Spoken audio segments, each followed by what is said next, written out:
فاعلم أنه لا إله إلا الله واستغفر لذنبك وللمؤمنين والمؤمنات والله يعلم متقلبكم ومثواكم. بسم الله الرحمن الرحيم. الحمد لله رب العالمين، والصلاة والسلام على سيدنا وحبيبنا محمد وعلى آله وأصحابه أجمعين. خۆشەویستان، میوانانی ماڵی خوای پەروەردگار، لە زنجیرە باسی شارەزابەدا بەردەوامین لە خزمەت قورئانی پڕبەرەکەت و بەخششدا. لە ناوازەیەکانی قورئانی پڕبەرەکەتە دوو ئاەتی قورئانمان هەیە. کاتێک کە دەیان خوێنیتەوە و ئەزانی لە شێوەدا ئەو دوو ئاەتە وەکو یەکن، وا دەبیندرێت کە ئەو دوو ئاەتەی قورئان وەکو یەکن، بەڵام نەخێر. لە قورئانی کەلامی خوای پەروەردگاردا نابێت دووبارەمان هەبێ. هیچ ئاەتێکی قورئانی پڕبەرەکەت و بەخشش نییە کە دووبارە بێ. ئێمە لە چەند دەرسی ڕابردوودا لە خزمەت قورئاندا باسی ئەوەمان کرد کە پەروەردگار دەفەرمێ وئین تەعودوا نعمەت الله لا تحصوها. ئەگەر بتەوێ خەڵات و نیعمەتەکانی خوای پەروەردگار ئامار بکەی، نەک بیانژمێری، چونکە عەد لەگەڵ ئیحسادا جیاوازیان زۆرە. ژماردنی شتەکان ئاسانە، بەڵام ئامارێکی وردی خەڵاتەکانی خوای پەروەردگار بە هیچ کەس ناکرێ. بۆیە خوا فەرمووی وئین تەعودوا، نەیفەرموو ئیذ تەعودوا، واتە ئەوە مەحاڵاتە کە بە کەسێک بکرێ. ئەم دوو ئاەتە کاتێک کە تۆ جەنابەت قورئان دەخوێنیتەوە، سیر دەکەیت لە دوو شوێنی قورئاندا هەیە. لە دوو شوێنی قورئانی پڕبەرەکەت و بەخششدا ئەم ئاەتە دووبارە بۆتەوە. لە ئاەتی 34 سوورەتی ئیبراهیمدا خوای پەروەردگار دەفەرمێ وئین تەعودوا نعمەت الله لا تحصوها. و هەروەها لە سوورەتی النەحل ئاەتی 18 پەروەردگار دەفەرمێ وئین تەعودوا نعمەت الله لا تحصوها. ئێمەش ئێستا باسی ئەوەمان کرد لەگەڵ جەنابتاندا، نابێ ئاەتەکانی قورئان دووبارە بن. ئەوە لەفزانە وەکو یەکن. ئەی چۆن دووبارە بوو؟ سەیری کۆتایی ئاەتەکەکە. لە سوورەتی ئیبراهیمە خوای پەروەردگار سبحانه وتعالى دەفەرمێ إن الإنسان لظلوم كفار. بەڵام لە کۆتایی ئاەتەکەی سوورەتی النەحل دەفەرمێ إن الله لغفور رحيم. چاوەلیە جیاوازی خستە نێوانیانەوە. لە یەکەمیانە باسی چی دەکا؟ لا آياتي 34 سورة إبراهيم دا ختمت بتعامل الإنسان مع الله، بتعامله هالسكوت مروف لقال خواي پروردگاري خوي دا تماشا دكين دا فرمي إن الإنسان لظلوم كفار. كاتك خواي پروردگار أو هم خلاتي ببندكاني خوي بخشيوا، كاتي أو هم خلاتي ببندكاني خوي بخشيوا مروف لآستي أو خلاتاني خوادا زور بي إنسان چونا لظلوم كفار. براستي مروف استمكارا خوا ام خلاتي داوتي لشتيكا بكاري دينك خوا نهي لي كردوا. لو كاتدا پروردگار دا فرمي خلاتكاني خواي پروردگار بكار دينن لتسرپيچي خوادا. وهروها كفار براستي زوري مروف كان سپلن برانبر بخلاتكاني خواي پروردگار كم هر بيري لنا كانوا مگر كاتي لدستيان چه. کەواتە لە سوورەتی ئیبراهیم ئاەتی 34 پەروەردگار باسی ئینسانی کرد لەگەڵ خوادا. بەڵام هەمان ئاەت لە سوورەتی نەحلا دەفەرمێ ئین الله لغەفور ڕەحیم. بەڕاستی خوای پەروەردگار لە مقابلی ئەوەدا کە بەندەکان ناتوانن خەڵاتەکانی خوای پەروەردگار نەک بژمێرن، نەک ئامارێکی وردیان بکەن، ئەوە چ جای وەی هەیە قەت ناتوانن شکرانە بژێریشیان بکەن. بۆیە خوای گەورە ئەو ئەرحەم الراحیمینە بەرامبەر بەوەی کە تۆ نەتوانیوە شکرانە بژێری ئەو هەموو ناز و نیعمەتەی خوابی بەسەرتەوە لێت ناگرێتەوە. لە غەفوڕن، لێت خۆش دەبێ. لە غەفوڕن، بەڕاستی پەروەردگار زۆر لێ خۆش بووە، زۆر زۆر. واللهی ئاوانە بووە بەس محاسبەیە خەڵاتەکانی خۆمان لەسەر بکرا هیچمان لە قیامەتە دەرنەدەچوین. بەڵام خۆ هێندە لێ بوردەیە بە گەورەی خۆی ئەو تەعامولەمان لەگەڵا ناکە، لێمان دەبورێ. ڕەحیم، کەسەکە خوا خەڵاتەکەی داوەتێ ئەچێت لە سەرپێچی خوادا بەکاری دێنێ. خوای پەروەردگار هێندە میهرەبانە دەست بەجێ لێ ناستێنێتەوە. چەندین جار ئاگادارت دەکاتەوە، ئینزارت دەداتێ. ئەو ڕەحیمی خوای پەروەردگارە نەبووایە ئینسان هەر کاتێک خەڵاتێکی خوای لەسەر پێچی خوا بەکارهێنا دەست بەجێ خوا خەڵاتەکەی لێوەردەگرتەوە. بەڵام نەخێر، ئەوە پەروەردگاری ئێمە ئاوانیە. لێرەدا سەیری کەم بەڕێزان، ئەم دوو ئاەتە لە بینیندا وەکو یەک بوون، بەڵام باسی دوو تەعاملی جیاوازە. لە سوورەتی ئیبراهیمە باسی پەتەعاملی ئینسان لەگەڵ خوادا دەکا، لە سوورەتی نەحلا باسی تەعاملی خوا دەکات لەگەڵ بەندەکانیدا. بۆیە ئێمەی مرۆڤ کاتێک کەسێک چاکەیەکی لەگەڵا بکەین، بە پارەکەی خۆت کە چاکە لەگەڵ کردو دوژمنایەتی خۆتی پێ بکە، چەکی بدەیتێ و تەقەل لێ بکاتەوە، پارەی بدەیتێ کەچی ئەو بەو پارەیە بێوێت دژایەتی تۆ بکات، خوا چی لەگەڵا دەکەین؟ هەر یەکسە قەتعی عەلاقەی لەگەڵا دەبچڕێنین. ئەڵێ تەواو جارشکە نان ناسم، جارێشکە بە عومری خۆم یارمەتی نادەم. هەروەها کەسێ سپڵە بێ بەرامبەرمان، ئەڵێ فڵان کەس بەڕاستی بێوەفا بوو، وەڵڵاهی هەر حەز ناکەم بیبینم، بەڵام ئەو خوای پەروەردگارە لەگەڵ بەندەکانی داوانیە. ئێمە بەردەوام بەخوا بە خەڵاتەکانی خوا و بە ناز و نیعمەتی خوا سەرپێچی خوا دەکەین. خوا هەر کە دڵێ یا ئەڵڵا لێم ببوورە هەر لێت دەبورێ، دەرگاکە لێدا ناخا. کاتێکیش کە هەر بەو خەڵاتانەی خوای پەروەردگار هەر لە بیرمان نییە، سەدان جار ئاو دەخۆیتەوە و نەشدوتەوە ئەلحەمدولیلا، لەسەر سفرەکە تا تێرت خواردوتە و دواتر ئادەی خێزان و سفرەیە کۆکەنەوە لە بیرت چوو دەستەکانت بەرزکەیتەوە، خوای گیان سوپاس بۆ تۆ، شکرانە بژێری تۆ دەکەم کەچی خوای گەورە ئەو سفرەیە لێ ناشارێتەوە. جاروبار ئاگادارت دەکاتەوە شکرانە بژێری خوای پەروەردگارت لە بیر چووە. منداڵەکانت دەبن یەک لە ئامێ زیان دەگری، کەچی سیر دەکەی لە بیرت چۆتەوە، ئەوە خەڵاتی خوایە، نەگازایەتی تۆ هاوسەرت. و ئەوەش کە مناڵی نابێ لە تۆ کەمتر نییە، بەڵکو لەوە ئەچێ لە تۆ تەندروست باشتر بێ، بەڵام ئەویش بە شێوازێکی تر خوا قەرەبووی بۆ دەکاتەوە. پارەت هەیە وە دەزانی هیچ چالاکیەکانی خۆتە، فڵان کەسیش هەژارەوە ئەزانی خۆی کەسابەت نازانێ، بەڵام بەخوا وانە نەدوتوێ یا ڕەب سوپاس بۆ تۆ، خوا خەڵاتەکەت دەست بەجێ لێ ناگرێتەوە. بۆیە ئێمە چەند هەوڵ دەدەین مرۆڤەکان لە خۆمان ڕازیکەین، پەنا بەخوا زۆر جار خوا لە خۆمان دەڕەنجێنین لەبەر خاتری عەبدێک، بەڵام بەخوا غەڵەت لێ حاڵی بۆین. هەرگیز ئامادە نەبە، ئامادە مەبە بۆ ڕازیکردنی دڵی هیچ کەسێک خوا لە خۆت بڕەنجێنی. چونکە بەخوا خەڵک ئەوەی کە چاکەی لەگەڵا دەکەی کە چاکەت لەگەڵا دەکا، یەک جار بەرامبەر یەکتر بێوەفابی ڕوود لێ وەردەچەرخێنێ، یەک جار بە خەڵاتەکەی خۆت دوژمنایەتیت بکاتەوە، جارێشکە مەرحەبایی ناکەی. ئەو ئەڵڵایە سوبحانەه وتەعالا لە پێش لەدایک بوونمانەوە هەتا قیامەت و بەهەشت و دۆزەخ لەگەڵمانایە بە غەفوور و ڕەحیم ڕەفتارمان لەگەڵ دەکا. دوێنێ پرسیارێکم لە جەنابتان کرد، جیاوازی نێوان غافر، غەفار، غەفوور چییە؟ سەرنج دەدەین لێرەدا خوای پەروەردگار لە سوورەتی ئەنەحل ئاەتی 18دا لە کۆتایی وئین تەعودوا نعمەت الله لا تحصوها، ئاەتەکەی بەچی کۆتایی پێهێنا؟ إن الله لغفور رحيم. بۆچی خوانەی فەرموو إن الله غافر رحيم، إن الله غفار رحيم؟ ئالێرەدا وردی قورئانمان بۆ دەردەکەوێت. ئێمە لە مانگی قورئان داین، هەر وەختێ قورئانتان خوێندەوە وشە بە وشە لەسەری بوەستن. ئەم کەلامی خوای پەروەردگارە، ئیعجازی ئەم قورئانە ئالێرەدایە، تەنانەت شوێنی وشەکان یەک تۆز ئاڵوگۆڕیان پێ بکەی ئەبێ ئەو مصحفە هەمووی بسووتێندرێ. یعنی ئێستا ئەگەر لە قورئانە پاتە إن الله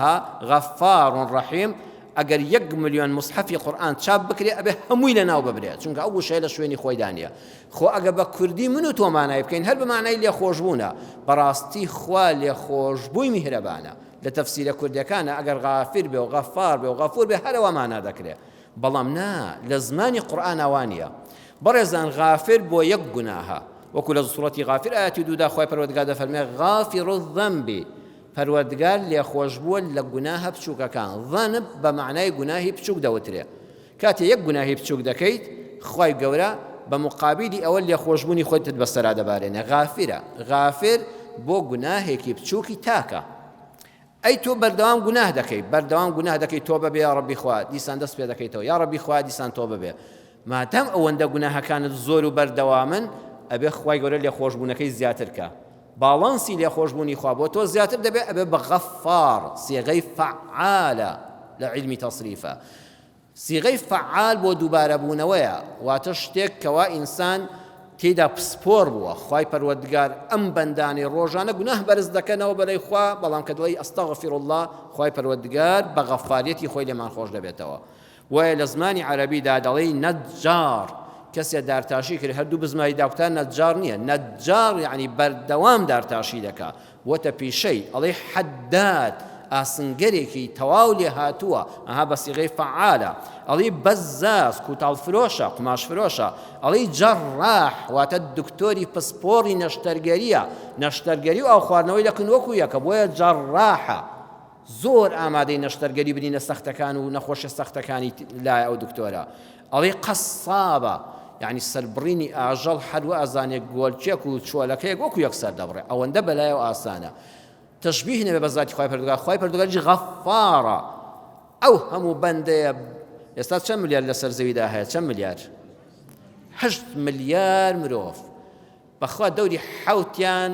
ملیاری نیوەی موسڵمانەکەشی لێلا بەس بە تەسکەرە و عەلمانی و بێدینانە ئەو کۆمۆنیست و لادینانە ئەوانیش هەر بەرەبەرەکەیکەوە هەمووی گوناهی بۆ لای خوا بەرز دەبێتەوە بەڵام کاتێک کابرا دەڵێ یا ئەڵڵا لێم خۆش بە غەفار دەست بەجێ لێ خۆش دەبێت ئێستا مایەوە چی غەفور غافر غەفار غەفور خوای گەورە ئەو دوو ناوەی لە قورئانە بۆ ئێرە بەکار نەهێنا بەرامبەر بە خەڵاتەکانی خوا بەردەوام غەفورە بۆمان غەفور لەسەر سیغەی فەعولە واتە لێخۆشبوونەکە زۆر زۆر زۆر زۆرە لە غەفاریش زۆرترە بۆیە پەروەردگار باسی کەسێکمان بۆ دەکا کافرە نەک هەر ئەوەی کافرە بە خوای پەروەردگار بینی خۆی خوای وێرانە هەر دڵێن نەعوذ بالله خوانیە یا مشریک بۆ بەخوا هاوبەشی بۆ خوا بڕیاداوە لە مقابلیشە لەگەڵ بەندەکانی خوادا لە قەتڵ و زیناوە چی خوا پێی ناخۆشە و زەرەدی عەبدەکانە هەمووی کردووە بەڵام لە کۆتایی تەمەنا پەشیمان دەبێتەوە پەشیمان دەبێتەوە ڕێگە ڕاستەکە دەدۆزێتەوە کە دەڵێ یا ئەڵڵا تەوبە بێ خوا دیسان لێی خۆش دەبێت بەڵام ئەمە ئەزانی چەند ساڵە گوناهبارە عمری نزیکی 80 ساڵە بەس لە بێ ئەمری خوادا بووە کافر بە دینی خوا خراپ لەگەڵ بەندەکانی خوا بۆیە دەبێ ئەم لێ خۆشبوونە زۆر زۆر زۆر گەورە بێ بۆیە خوای گەورە ئالیرەدا غەفورە نەغافرە نەغەفارە غەفورە زۆر زۆر زۆر لێ خۆش بووە وەکو لە سوورەتی ئەلەعراف ئاەتی 153 دا دەفەرمێ والذین عەملوا السەیئات ئەوانەی بەردەوام گوناهی گەورە دەکەن لە شرک و قەتڵ و زینا و ڕیبا و ئەوانە ثم تابوا من بعدها ثم بەڕێزان نافەرمێ وتابوا یان فتابوا سەیری وردی قورئان کە ثم دوای تەمەنێکی یەکجار زۆر ثم ساڵانێک بە کافری مایەوە ساڵانێک ئەم ئینسانە بینی خۆی و عەبدەکانی وێران بوو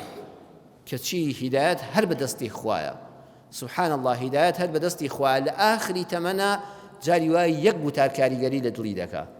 یەک موسیبەتی بەسەرا دێ ئەو موسیبەتە بە ئاگای دێنێتەوە والله من خەڵکان بینیوە جەنابیش لەوە چێ بینی بێتت یعنی صرف ملحید بووە قەت نەمبینیوە لەم نەک لە مزگەوتانە بووە بەردەوام دژایەتی ئیسلامی کردووە لە یەک ڕووداوی هاتوچۆدا کوڕەکەی جوانەمەرگ بوو دەست بە جێژیانی لەدەستدا والله لە مزگەوتی خۆمان نبینیومە کاتێک کە لێی نزیک بوومەوە دەستخۆشی ئەو هەنگاوەم لێ کردووە کە الحەمدوللا فڵان کەس دەرگای ڕەحمەتی خوا بۆ هەمووانمان کراوەیە تۆ لە ئاخری تەمەنا لە مزگەوتا دەبێنری وتی مردنی کوڕەکەم ئاوا لەو کتوپڕێدا بە ئاگای هێنامەوە بوو بە یەک لەرزە بۆ ژیانم و ڕوون کردە خوا دەست بەجێتەوە بەم کرد و هاتمە سەر بەرماڵ و مزگەوت ئەم ئینسانش لە ئاخری تەمەنیدا ثم تابوا دوای ئەو هەموو ساڵە کافری و بێدینی تۆبە دەکا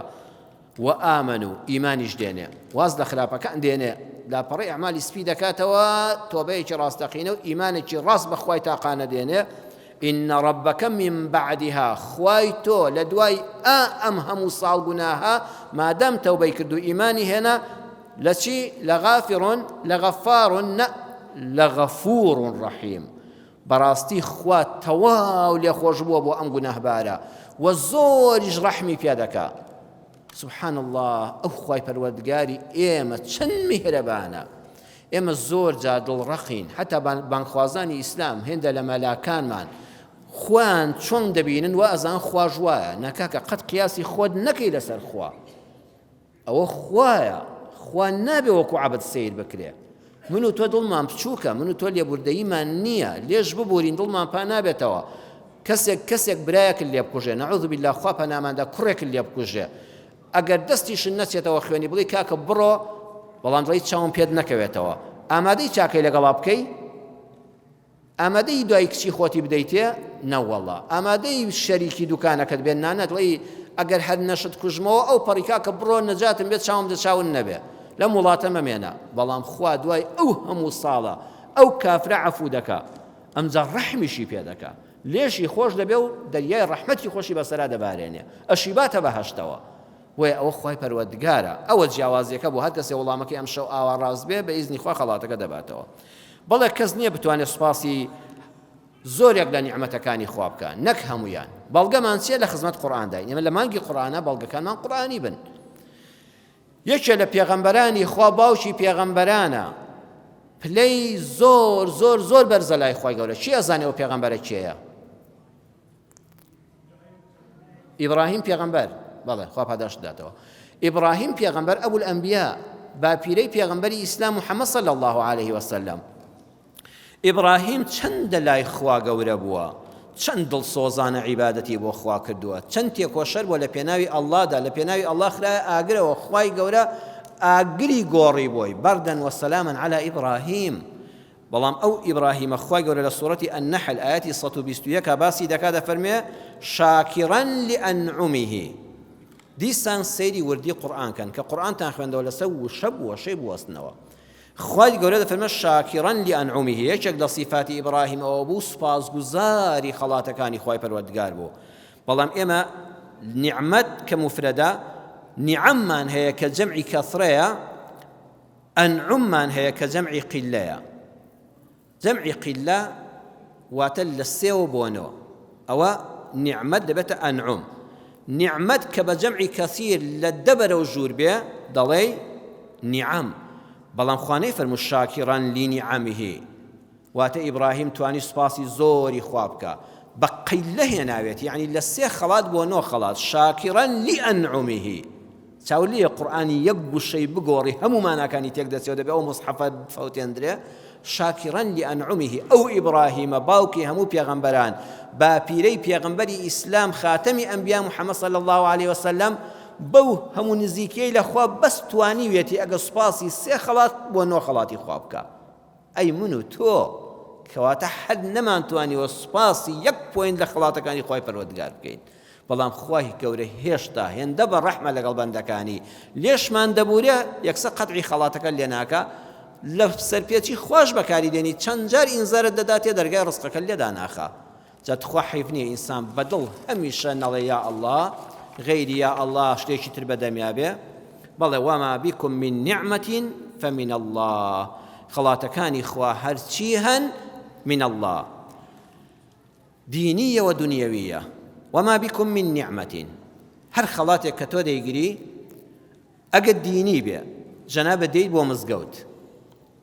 ئەوە فەمین الله وا نەزانی بۆ خۆت پیاوێکی زۆر دینداری بڵێ خوایە ئەوە هیدایەتی تۆیە کە ئێستا خەڵک هەیە لە نادیە من لە مزگەوتم خەڵک هەیە لە پەرستگایەکی غەیری مزگەوتە بدە پەرستێ بەڵام من لە مزگەوتم ئەو خەڵاتە فەمین الله والله کە ئەمڕۆ بە ڕۆژوو بووین ئێوارە ئەبێ بڵێ چی ئەم خەڵاتە کە ڕۆژوویەکە فەمین الله یا ڕەبی خوایەوە هیدایەتی تۆ بوو بەشداری ئەم دەرسم کرد و ئەم ئاەتانەی قورئان شارەزا بووم لە دینەکەمدا فەمین الله یا ڕەبی خوایەوە هەموو فەزلی تۆیە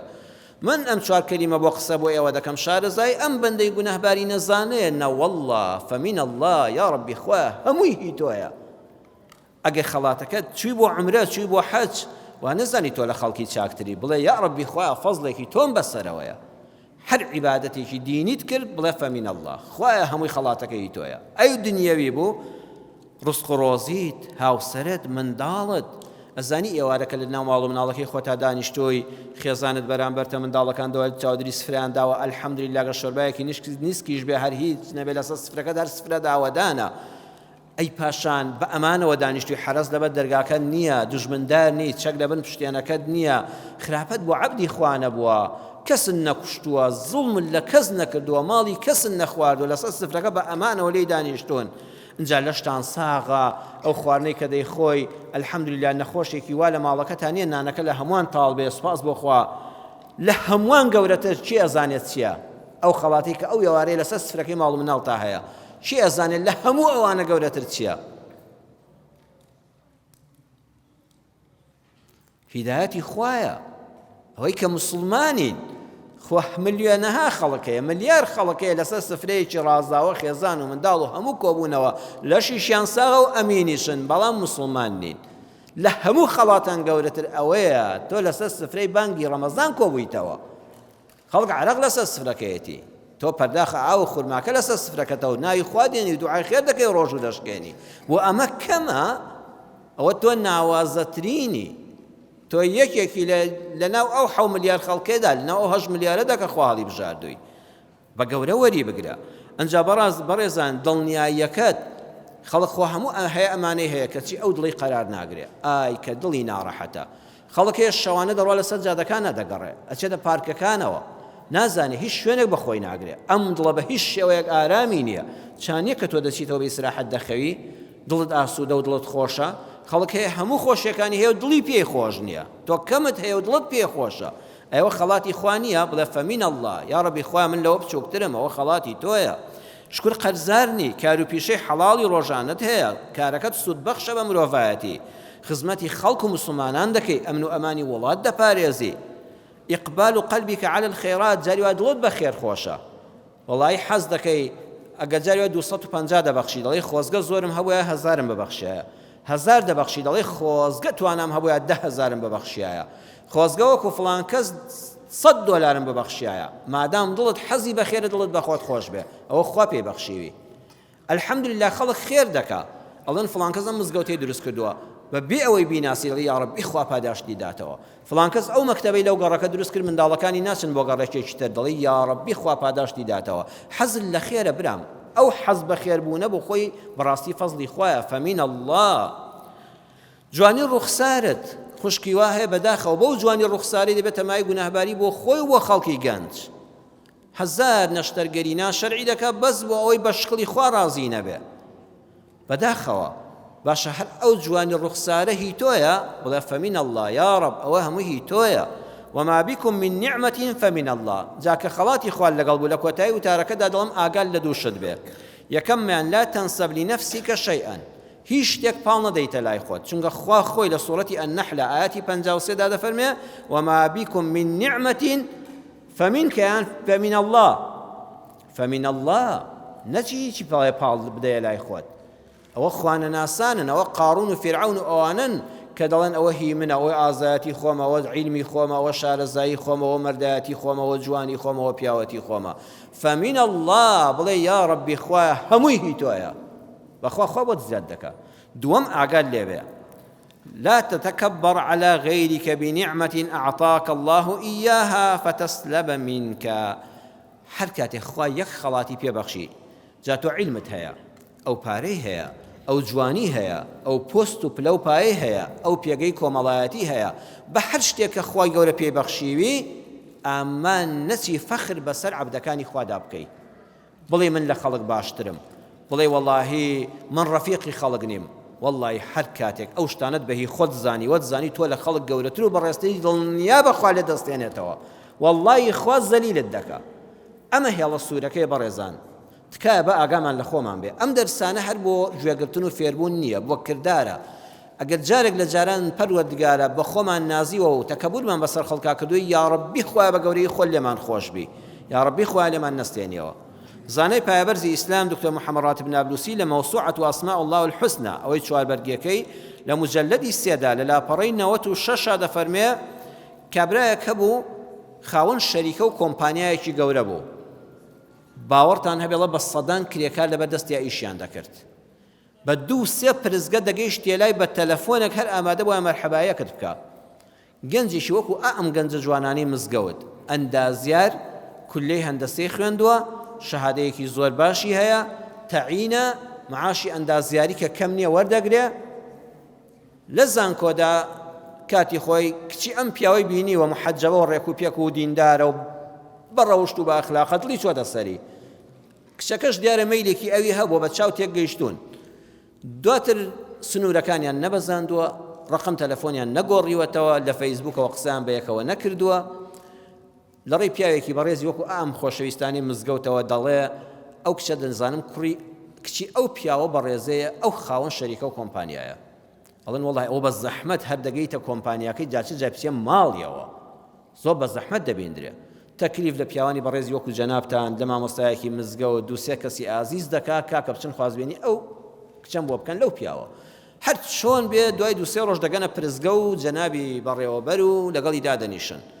کاکە کوڕەکەی بیکەی بە کوڕی خۆت ئەندازیارە خەریجی کولەی هەندەسەیە شکر معاشێکی باشی هەیە خانووی ماڵی باوکی هەیە کرێچی خەڵک نییە بە ڕەوشت و ئەخلاقە ئەهلی مزگەوت و دیندارە زمان شیرین و ڕەوش بەرزە ئەڵێ وتان چییە ئیشەکەی بە تەکەبوریەکەوە وەڵام مهەندیسە ئەندازیارە ئەڵێ موچەی جا موچەی ئەندازیە خۆتە من 100 ئەندازیە لای من ئیش دەکات 20 ئەندازیە لای من ئیش دەکات ئەو پەڕی موچەکەی بە دیناری عراقی بۆ من حیساب کەڵێ 2 ملیۆنە کچی من بە 2 ملیۆن لە لای ئاوە دەژیا هەر دەمرێ لە برسانە کچی من 2 ملیۆن هەرەوە فڕێدا ڕۆژانە زۆر بە تەکەبورەوە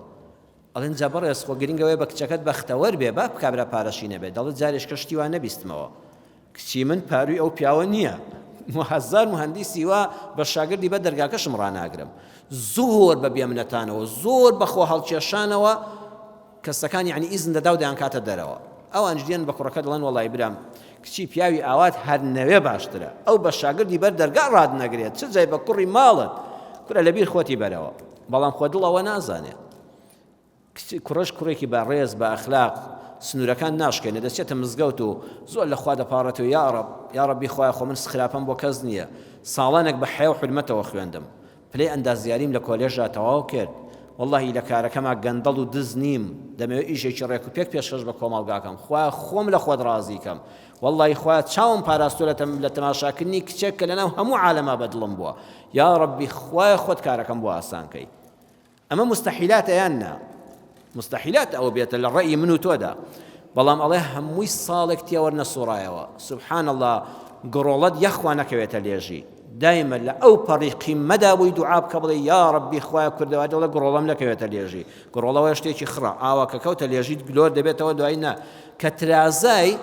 نازانی چۆن دەترازەی جاری وایە کە بەرز بوویتەوە نازانی خۆت چۆن دەوڵەمەند دەبی چۆن پێگەت بەرز دەبێتەوە چۆن حرمەتت زیاد دەکات کە کەوتێ خوارەوە زۆر بەخراپی دەکەوی ئەو پیاوە لە دووسێ کارە تێوەگلا کۆمپانیای پێداخرا شەریکات داخرا ڕۆژ بە ڕۆژ لە شکستا بوو کەسی بە دەورەوە نەما